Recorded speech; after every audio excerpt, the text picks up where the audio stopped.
चलिए, तो ब्रह्मांड के बारे में जानेंगे और इसकी उत्पत्ति से संबंधित हम चर्चा करें। यहाँ से अब उधर से तो दो ही तीन क्वेश्चन थे। एक तो उसका फादर वाला, शब्द की उत्पत्ति वाला, और ज्यादा कुछ नहीं था, एक जनरल अंडरस्टैंडिंग था इंट्रोडक्शन वाले पार्ट। यहाँ से क्वेश्चन आपके बनने शुरू हो जाते हैं। ब्रह्मांड मतलब समझ लीजिए कि इसके बियॉन्ड कुछ है ही नहीं। दुनिया मतलब जितना बड़ा आप सोच सकते हैं उससे भी बड़ा यह है ना, जिसमें हम सब हैं। हम सब ही नहीं, है ना, कई सारा चीज ऐसा ऐसा है जिसे मानव अभी वहां तक पहुंच ही नहीं पाया। ठीक है, उसके बारे में बात कर रहे हैं। तो यूनिवर्स हिंदी के हिसाब से नहीं, ब्रह्मा इसका रचनाकार है। ठीक है, और यहाँ क्या है, यूनि, यूनि मतलब जहां लग गया मतलब एक। ठीक है, तो यूनिवर्स हिंदी है ब्रह्मांड। ठीक है, इसमें देखेंगे वह समस्त अस्तित्व जिसमें मैटर और क्या है, एनर्जी है।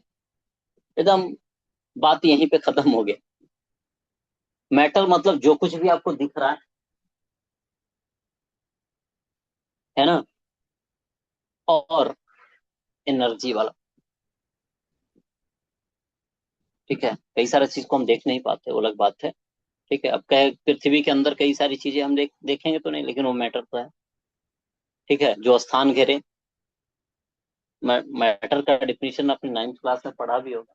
जो स्थान घेरे, जो अवरोध उत्पन्न करे, है ना, रेसिस्टेंस उत्पन्न करे, मैटर तो कहलाएगा।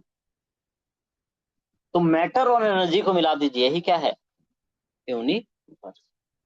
ठीक है, जो कि एकदम छोटा, जो एटम है से लेकर करके आकाश गंगा तक, मिल्की वे तक, सब में क्या है, पदार्थ और ऊर्जा का ही सेट है। ठीक है, हम में, आप में, सब में यही दो चीज है। यदि हम इसके अकॉर्डिंग बात करें तो पदार्थ है और एनर्जी। यदि दोनों का कॉम्बिनेशन गड़बड़ होता है तो फिर चीजें सही ढंग से नहीं चल पाती। ठीक है, हमारे आपके पास एनर्जी है तभी हम कोई भी कार्य को कर पा रहे हैं।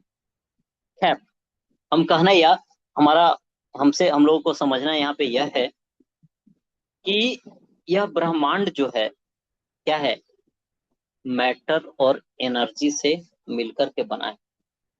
छोटा से छोटा लेकर करके, मतलब दिमाग में आपके नजर में एक छोटा सा कीड़ा नजर आ रहा हो, बैक्टीरिया समझ में आ रहा हो। ठीक है, जितना छोटा आप समझ सकते हैं, वहां से लेकर के जितना बड़ा आप सोच लीजिए, सब में दो चीज है। और वह क्या है, वह मैटर और एनर्जी। ठीक है, तो मैटर प्लस एनर्जी, और यही है पूरा यूनिवर्स। यह मैटर एनर्जी छोटे से लेकर के बड़े लेवल पे होता है, यानी अलग अलग लेवल पे है। ठीक है, तो इसमें हर एक लेवल की तो हम बात नहीं कर पाएंगे, लेकिन जो हमसे एसोसिएटेड है उसकी ही हम बात कर पाएंगे। ठीक है, तो मेजरली पृथ्वी, और पृथ्वी में भी पूरा नहीं, जो ह्यूमन सेंट्रिक होगा, जहां तक ह्यूमन बींग अपना पहुंच बना पाया है, समझ पाया है, उसकी बात। ठीक है,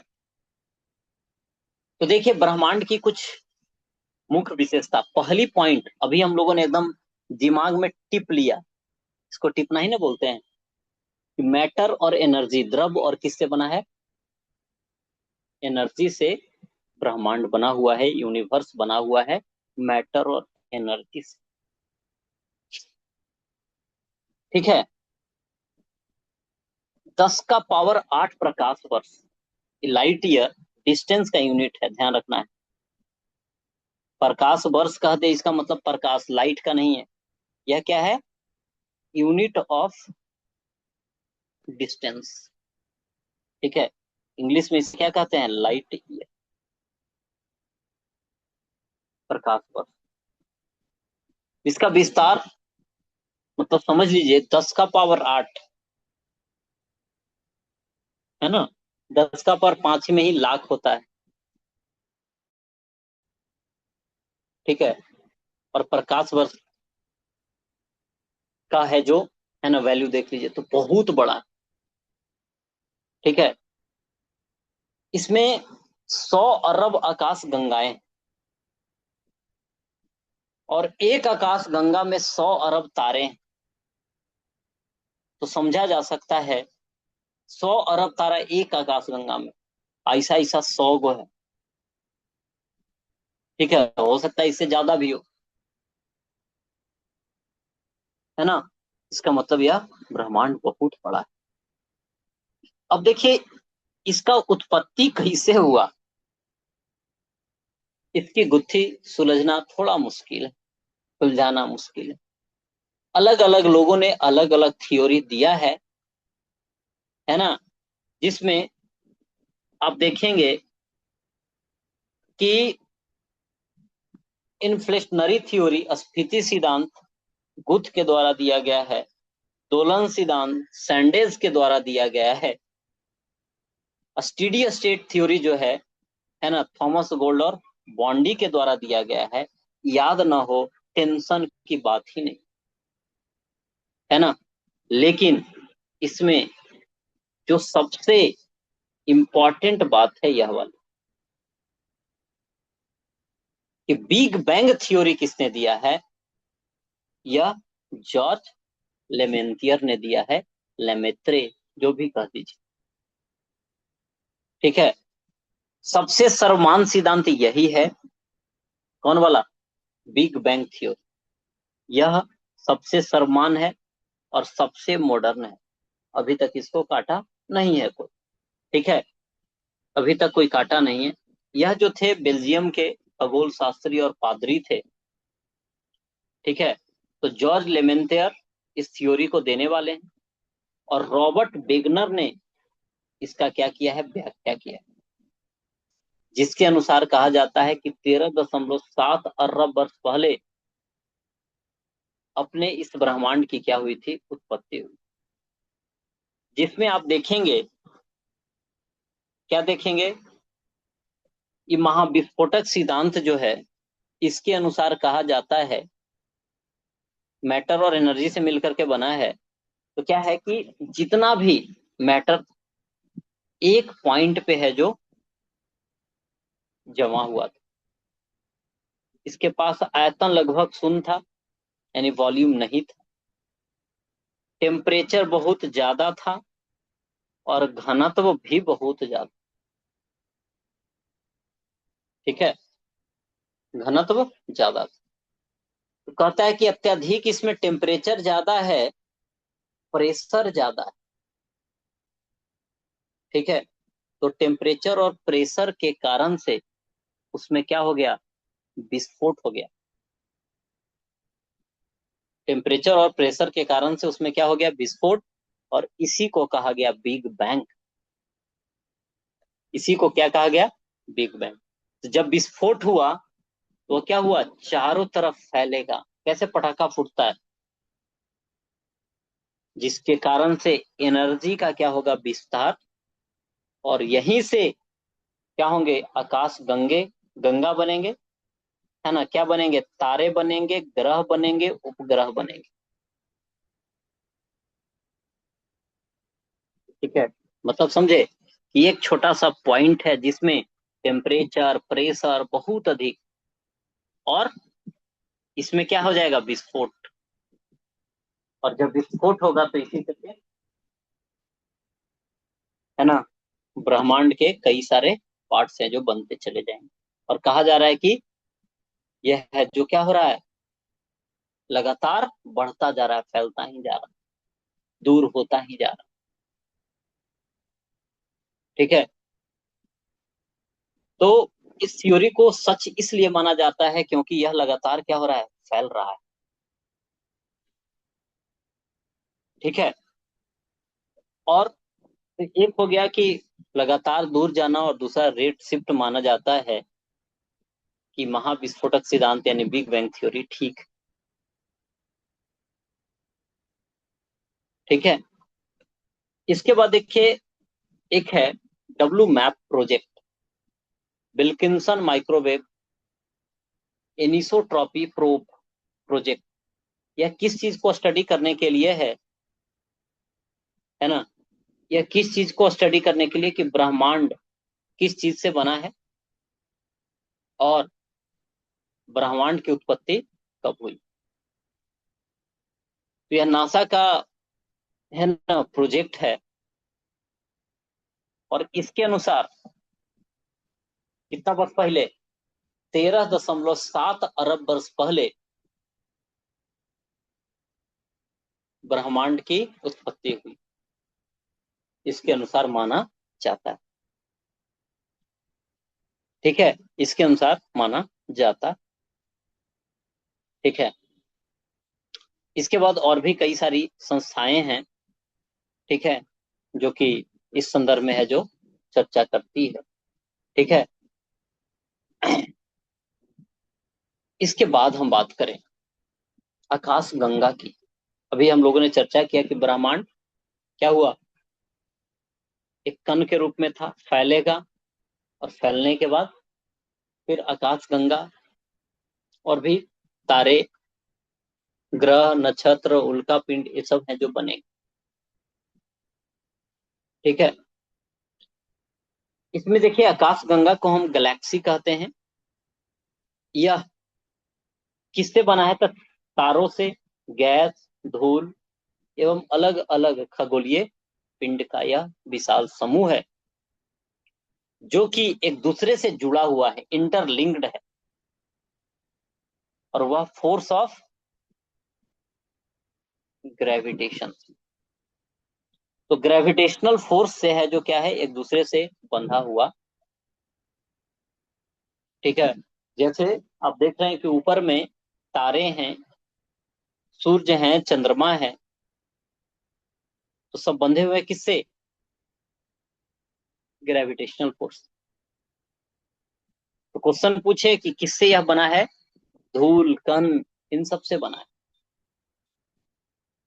जिसमें हम लोगों ने बात किया कि 100 अरब क्या है, आकाश गंगा। और हम जिस आकाश गंगा में है उसका नाम है दुग्ध मेखला यानी मिल्की वे, जो कि स्पाइरल है। कैसा है, स्पाइरल। और अपनी जो आकाश गंगा है, इसका ऑब्जर्वेशन कहो या खोज कहो, मिल्की वे का खोज करने वाला व्यक्ति कौन है, गैलीलियो। और हमारी जो मिल्की वे है उसके बगल में, यानी दुग्ध मेखला के बगल में, सबसे बगल में कौन है, तो देवयानी, एंड्रोमेडा। और सबसे नया जो खोजा गया है उसका नाम है ड्वार्फ, मंदाकिनी। इसके बाद देखिए अगला टर्म है नेबुला यानी निहारिका। गैस एवं धूल के विशाल बादलों का यह समूह होता है, जिससे नए तारों का क्या होता है, निर्माण। और निहारिका को क्या कहा जाता है, ब्रह्मांड की नर्सरी कहा जाता है, जो कि हाइड्रोजन, हीलियम और किससे बनी होती है, धूल कणों से बनी होती है। इसमें देखेंगे कि यह निहारिका कई प्रकार की होती है। एक उत्सर्जन, जो स्वयं प्रकाश को उत्सर्जित करती, एक परावर्तन, तारों के प्रकाश को परावर्तित करती है ना, श्याम माने ब्लैक हो गया, ब्लैक वाला एब्जॉर्ब कर लेता है ना, तो यह प्रकाश को क्या करती है, अवरुद्ध। और ग्रहीय जो है ना, ग्रहीय निहारिका, यह क्या है, मरते हुए तारों से बना हुआ होता है। तो हम लोगों ने बात किया कि गैस और धूल का क्या है, विशाल बादलों का समूह है, यहीं से तारों का जन्म होता है। इसलिए ब्रह्मांड का नर्सरी नेबुला यानी निहारिका को कहा जाता है। इसमें उत्सर्जन निहारिका किसे कहेंगे, खुद प्रकाश को उत्सर्जित करेगा, जो परावर्तित करेगा, रिफ्लेक्ट करेगा, परावर्तन वाला। श्याम एब्जॉर्ब कर लेगा, और ग्रहीय क्या होगा, मरते हुए तारों से क्या है, निर्मित होता है। अब देखिए इसमें एक है ओरियन नेबुला। यह हमारी आकाशगंगा की सबसे चमकीली निहारिका कौन है? ओरियन। और तारों के निर्माण का एक सक्रिय क्षेत्र है, तो तारा यहीं पे बनता है, कहाँ? निहारिका, है ना, निहारिका। अब देखिए, एक टाइम टेबल है, इसको याद रखना इस क्रम में, ठीक है। पृथ्वी के इतिहास को समझने के लिए बड़ा से छोटा क्रम, अभी हम लोग काल में जी रहे हैं, तो शुरुआत जो होता है इसको बोलते हैं इयोन, फिर एरा, पेरियोड, इपोच और एज। क्या है? इयोन, फिर एरा, फिर पेरियोड, इपोच और एज। तो सबसे पुराना, सबसे बड़ा कौन होगा? इयोन, ठीक है। और अभी जो है हम लोग एज में है, जो जी रहे हैं, यहां तक पहुंच गए। ये क्रम आपको खाली ध्यान रखना है, ज्यादा भी दिमाग इस पे नहीं लगाना है। अब देखिए, हमें आगे जानना है सोलर सिस्टम और सूर्य के बारे में, ठीक है। तो देखिए, सूर्य है, सूर्य के चारों ओर परिक्रमा करने वाले क्या है? ग्रह, उपग्रह, क्षुद्र ग्रह, धूमकेतु, उल्कापिंड, ठीक है। यानी सूर्य मुखिया है, और उसके चारों ओर जो कुछ भी है, यही है अपना कौन? Solar system. जिसमें देखोगे कि जितना सोलर सिस्टम है उसका 99.99% अकेले सूर्य है। मतलब समझ रहे, 0.01% में पृथ्वी और बाकी चीजें,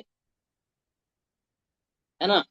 तो सौर मंडल का सबसे मेन पार्ट कौन है? सूर्य। जिसकी विशेषता क्या है कि हमारी जो आकाश गंगा है, इसका नाम है मिल्की वे, दुग्ध मेखला। इससे 30,000 प्रकाश वर्ष की दूरी पर स्थित क्या है? मध्यम आकार का तारा है, बड़ा नहीं। यानी सूर्य से भी बड़े बड़े स्टार्स हैं, ठीक है। एक सेकंड में कितना? 250 किलोमीटर की गति से आकाश गंगा के केंद्र की एक परिक्रमा कर रहा है, और उसमें कितने वर्ष लग जाते हैं? 25 करोड़ वर्ष, है ना। कितने वर्ष लगते हैं? 25 करोड़ वर्ष सूर्य को घूमने। तो समझ सकते हैं, 250 किलोमीटर की गति से, प्रति सेकंड की गति से घूमता है। इसमें देखेंगे, घूर्णन अपने अक्ष पे 25 दिन है, और ध्रुवीय भाग 35 दिन में। घूर्णन मतलब समझ रहे हैं, चारों तरफ की बात हो रही। इसमें यह वाली इंपॉर्टेंट है पॉइंट, कि सूर्य जो बना है उसमें 71% क्या है? हाइड्रोजन। और 26.5% क्या है? हीलियम। और 2.5% बाकी है। तो बताओ, पूरा सोलर सिस्टम में सबसे ज्यादा कौन सा गैस होगा? हीलियम।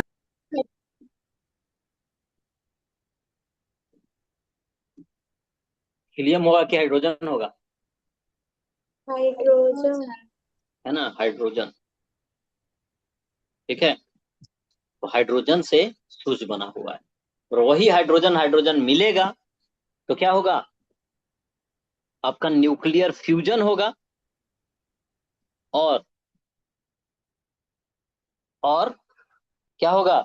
वही हीलियम का नाभिक बनता है, उसी से, है ना, सूर्य जल रहा है। जिसमें देखेंगे कि इसके अंदर का टेम्परेचर 15 मिलियन डिग्री सेल्सियस है, यानी 1.5 करोड़ डिग्री सेल्सियस, ठीक है। सूर्य है, तो सूर्य के अंदर का जो टेम्परेचर है 15 मिलियन डिग्री सेल्सियस, और उसका बाहरी जो सतह है उसका कितना है? 6,000। कितना है? 6। देखिए, सूर्य के जिस पार्ट को हम देख पाते हैं उसे हम फोटोस्फेयर, यानी क्या कहते हैं उसे? हम प्रकाश मंडल कहते हैं। सूर्य के जिस पार्ट को हम देख पाते हैं उसे हम फोटोस्फेयर अर्थात प्रकाश मंडल कहते हैं। जो लाल रंग है उसे हम क्या कहते हैं? वर्णमंडल, है ना, क्रोमा वाला पार्ट। और क्रीट किसको कहते हैं? कोरोना। ये क्रोमा है, ये फोटोस्फियर है,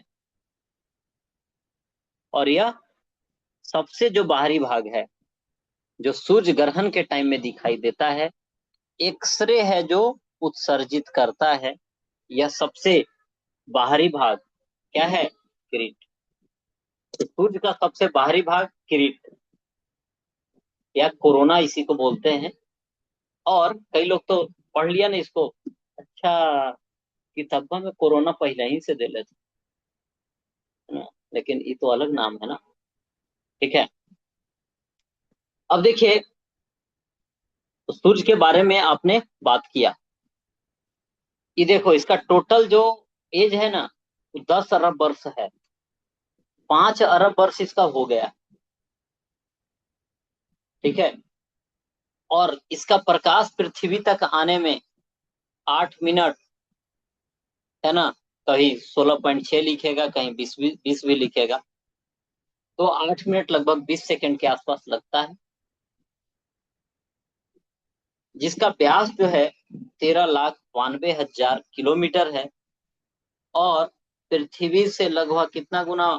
13 लाख गुना बड़ा है। कितना लाख? 13। ठीक है, तो बड़ा है कि बहुत बड़ा है? बहुत बड़ा है। तो अभी आपने जो चर्चा किया वह सूर्य के बारे में, तो हम लोगों ने जो जो पढ़ा है थोड़ा सा हम रिमाइंड कर लेते हैं। ठीक है, थोड़ा सा हम लोग क्या करते हैं? रिमाइंड करते हैं। यहां से हम चीजों को पढ़ रहे थे। सबसे पहली बात हम लोगों ने किया भाई, क्या चर्चा किया? क्या चर्चा किया?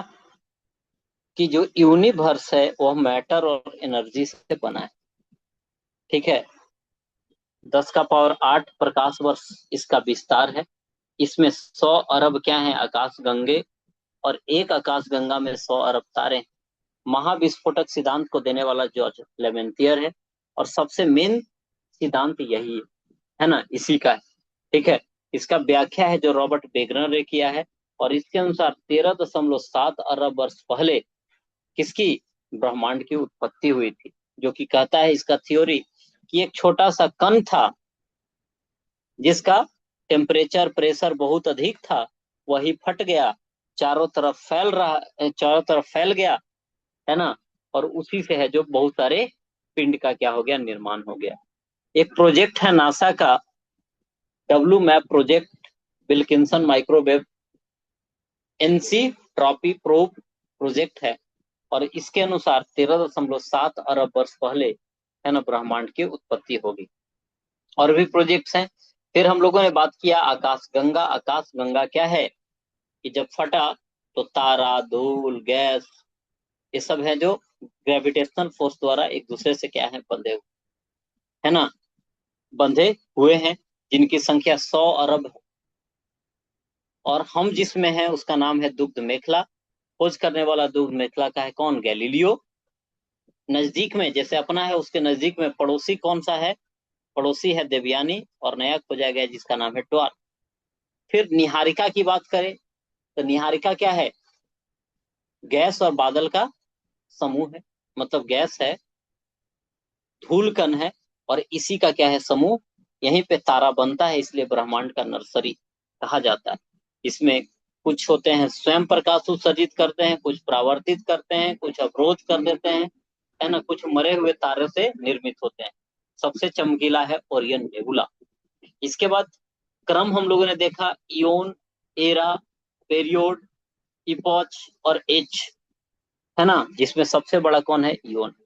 फिर सोलर सिस्टम की हम लोगों ने बात किया कि सोलर सिस्टम में ग्रह, उपग्रह, क्षुद्र ग्रह, धूमकेतु, उल्का, ये सब मिलकर के बने होते हैं, है ना, ये सब मिलकर के बने होते हैं। फिर हम लोगों ने बात किया सूर्य के बारे में, कि सूर्य में देखेंगे कि जो अपना आकाश गंगा है ना, इसी में यह स्थित है। इसका आकार क्या है, तारा में यह मध्यम आकार का तारा है। ठीक है, तारा में यह मध्यम आकार का तारा है, और 25 करोड़ वर्ष में है जो यह घूम पाता है। 71% हाइड्रोजन, 26.5% हीलियम से मिलकर के बना है। न्यूक्लियर फ्यूजन द्वारा क्या होता है ना, एनर्जी निकल पाता है। और इसका क्या, केंद्र वाला का कोर का टेम्परेचर 1.5 करोड़ यानी 15 मिलियन डिग्री सेल्सियस है। ठीक है, जबकि बाहरी सतह का कितना है, 6,000 है ना, 6,000 है। जो पार्ट हम देख पाते हैं उसे फोटोस्फीयर कहते हैं, है ना। लाल रंग वाला पार्ट है वह क्रोमा है यानी बरमंडल है। और क्रीट यानी कोरोना क्या है, सबसे बाहरी भाग, है ना, सबसे बाहरी भाग है। 10 अरब वर्ष इसका समय है, 5 अरब वर्ष निकल चुका है ना। प्रकाश आने में कितना लगता है, 8 मिनट 20 सेकेंड। 13,92,000 किलोमीटर क्या है इसका, क्या है, व्यास, यानी इसका डायमीटर। और पृथ्वी से लगभग 13 लाख गुना बड़ा। ठीक है, नर्सरी का मतलब क्या होता है? क्या, नर्सरी का मतलब ब्रह्मांड का नर्सरी। नर्सरी मतलब जहां पे उसका क्या उत्पत्ति होता है। जैसे देखते हो क्लास नर्सरी में है, मतलब बच्चा क्या है, वो पौधा है, मतलब शुरुआत। पेड़ पौधा का नर्सरी, उसमें क्या होता है, वहां पे पेड़ पौधे अपने बचपन वाली अवस्था में होते हैं, वहीं से उसकी उत्पत्ति होती है। ठीक है, तो अभी के लिए इतना ही रखते हैं, फिर कल हम पढ़ेंगे इसके बारे में, सौरमंडल वगैरह के बारे में। ठीक है, चलिए, बाकी सुबह में फिर करंट अफेयर पढ़ना है, तो अपने टाइम से आप रहिएगा, उसमें फिर आगे बढ़े। तब तक के लिए गुड नाइट, थैंक यू।